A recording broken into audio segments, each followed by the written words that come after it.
ലോകത്തിൻ്റെ ആധാരമാണ് ധർമ്മം. എല്ലാ ജീവികൾക്കും നന്മയും ശ്രേയസ്സും കൊടുക്കുന്നതാണ് ധർമ്മം.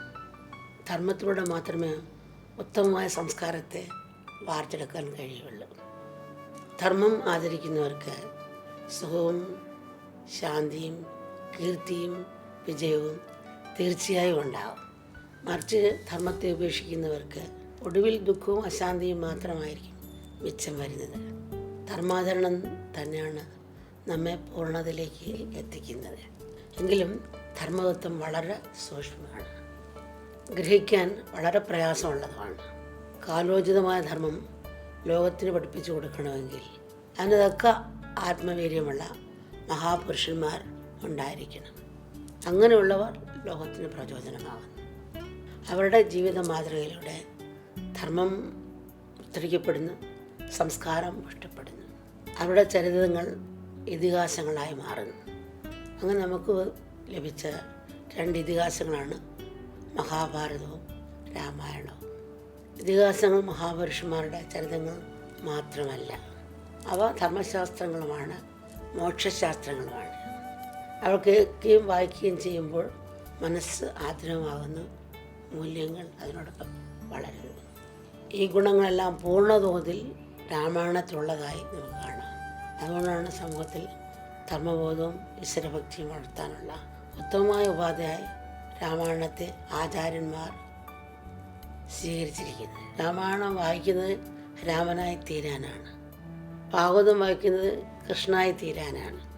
എന്ന് വെച്ചാൽ അവർ കാണിച്ചു തന്ന ഉത്തമമായിട്ടുള്ള ജീവിത പാഠങ്ങൾ നമ്മളും ശീലിക്കണം. അത് നമ്മുടെ ജീവിതത്തിൽ പകർത്തുകയും അത് പ്രവർത്തിക്കുകയും ചെയ്യാൻ ശ്രമിക്കണം. അങ്ങനെ നമ്മൾ അവരെ പോലെ പൂർണ്ണതയിലേക്ക് വരണം. നമ്മുടെ സനാതന സിസ്റ്റം 2 പ്രായോഗികമായ വേദാന്തമാണ്, അദ്വൈതം എന്നാണ്. ഒന്നിനും നിസ്സാരമായി കാണുന്നില്ല. അതുകൊണ്ടാണ് അവൻ പറയുന്നത്, ഒരു കേടായ വാച്ചും 2 കറക്റ്റായും കാണിക്കും എന്ന് പറയാറുണ്ടല്ലോ. വാൽമീകി മഹർഷിയാരായിരുന്നു? പാശ്ചാത്യം വെച്ച് കഴിഞ്ഞപ്പോൾ പിന്നെ അങ്ങോട്ട് മുന്നോട്ട് പോയല്ലോ. ഒരു വേശിക്കും പാശ്ചാത്യം വെച്ച് അല്ലെങ്കിൽ മനസ്സ് മാറ്റിയാൽ തിരിഞ്ഞു വരാം. അങ്ങനെയുള്ള കഥകൾ തന്നെ ഉണ്ടല്ലോ. 2 കൂട്ടുകാരികളുണ്ട്. ഒന്ന് വേശി, ദിവസവും രാവിലെ വേശി തിരിച്ചു പോകും. മറ്റേ കൂട്ടുകാർ ഭാഗവതം വായിക്കാൻ പോകും. ഭാഗവതം വായിക്കാൻ പോകുന്ന സ്ത്രീ ഭാഗവതം വായിക്കുന്നതിനിടയിൽ മുഴുക്കുകയും ചിന്തിക്കുകയാണ്, അവൾ വേശി തരുന്നില്ലേ, പാവം ചെയ്യുന്നു.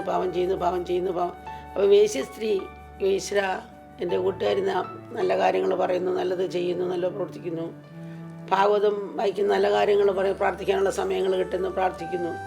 എൻ്റെ ജീവിതം ഇങ്ങനെ ആയിപ്പോയല്ലോ, മറ്റൊരു വഴിയില്ല, ഞാൻ ഭാവിയാണല്ലോ. സഹരാശരാന്ന് വിളിച്ചുകൊണ്ട് ഓരോ പ്രാവശ്യവും വേശിത്തരത്തിലും ആ നാമസ്മരണയോടുകൂടി ദുഃഖത്തോടുകൂടി ആണ് മനസ്സിനകത്ത് എപ്പോഴും ആ സ്മരണയുണ്ട്. അപ്പം 2 പേരും ഒരു സാഹചര്യത്തിൽ മരിച്ചു. നോക്കിയോ, ഭാഗവതം വായിച്ച സ്ത്രീ നരകത്തിലും വേശ്യ സ്വർഗത്തിലും ഇരിക്കുന്നതെന്നാണ് കഥ. എന്ന് വെച്ചാൽ ഭാഗവതം വായിച്ചെങ്കിലും അവരുടെ മനസ്സ് ആ മറ്റേ പെണ്ണെ പറ്റി ദുഷിച്ചുകൊണ്ടും ചീത്ത ചെയ്ത് വിചാരിച്ചുകൊണ്ടിരുന്നു. വേശ്യത്തരം ചെയ്ത പെണ്ണ് വേശ്യത്തരമാണെങ്കിലും നല്ല കാര്യങ്ങൾ ചിന്തിച്ചുകൊണ്ട് എനിക്ക് പറ്റുന്നില്ലല്ലോ, ഈശ്വര വിളിച്ചു. അപ്പോൾ മനോഭാവമാണ്. എന്ന് വെച്ചാൽ വേശ്യത്തരത്തിൽ പോകാനല്ല, പക്ഷെ എങ്ങനെയുള്ള ആൾക്കും തിരിഞ്ഞു വരാം. എങ്ങനെയായാലും പാശ്ചാത്യം വന്നാൽ നമുക്ക് പിന്നെ പുറകോട്ട് പോകാതിരിക്കാൻ ശ്രമിക്കണം. അപ്പോൾ ഇതിലും നല്ല ഭാഗങ്ങൾ ചിന്തിച്ചാൽ നമുക്ക് നല്ലതിലേക്ക് ഉണരാനും ഉയരാനും സാധിക്കും. അപ്പം നമ്മൾ മനസ്സിനെ മുന്നോട്ട് ഉണർത്തിക്കൊണ്ട് വരികയും ചെയ്യണം. പഴയതിനെ മറക്കാനും ചെയ്യാതിരിക്കാനും വേണ്ടി നമ്മൾ ശ്രമിച്ചുകൊണ്ടേയിരിക്കണം. ഒന്നും നിസ്സാരമായുള്ളതല്ല. ഒരു പ്ലെയിൻ്റെ എഞ്ചിൻ കേടാലും മറക്കാൻ പറ്റില്ല, സ്ക്രൂയിലും മറക്കാൻ പറ്റും നമ്മൾ പറയുന്ന അതാണ്. അങ്ങനെ തലത്തിൽ വയ്ക്കുമ്പോൾ ഒന്നും നിസ്സാരമല്ല. പശുവിൻ്റെ മൂത്രം ഉപകാരമാണ്, അത് നമ്മൾ റിസർച്ച് നടത്തുന്നുണ്ട്. മൂത്രത്തിന് ഇമ്മ്യൂണിറ്റി കിട്ടാനുള്ള ശക്തിയുണ്ട്. അതെങ്ങനെയുള്ള മൂത്രം, അത് നമ്മൾ കൊടുക്കുന്ന ഭക്ഷണം അനുസരിച്ചിരിക്കും. അതുപോലെ ഓരോന്നും ചാണകം കൊണ്ട് നമുക്ക് ഗുണമല്ല, വളമാക്കുന്നു. അപ്പോൾ ചാണകം നിസ്സാരമല്ലല്ലോ. ചെളിയിൽ നിന്നാണ് താമര ഉണ്ടായത്. ചെളിയിലെങ്കിലും എങ്ങനെ കുടമുണ്ടാക്കും, കുടവിലയിൽ എങ്ങനെ ഭക്ഷണം കഴിക്കും? അങ്ങനെ ഓരോന്ന് ചിന്തിക്കുമ്പോൾ എന്താ നിസ്സാരം?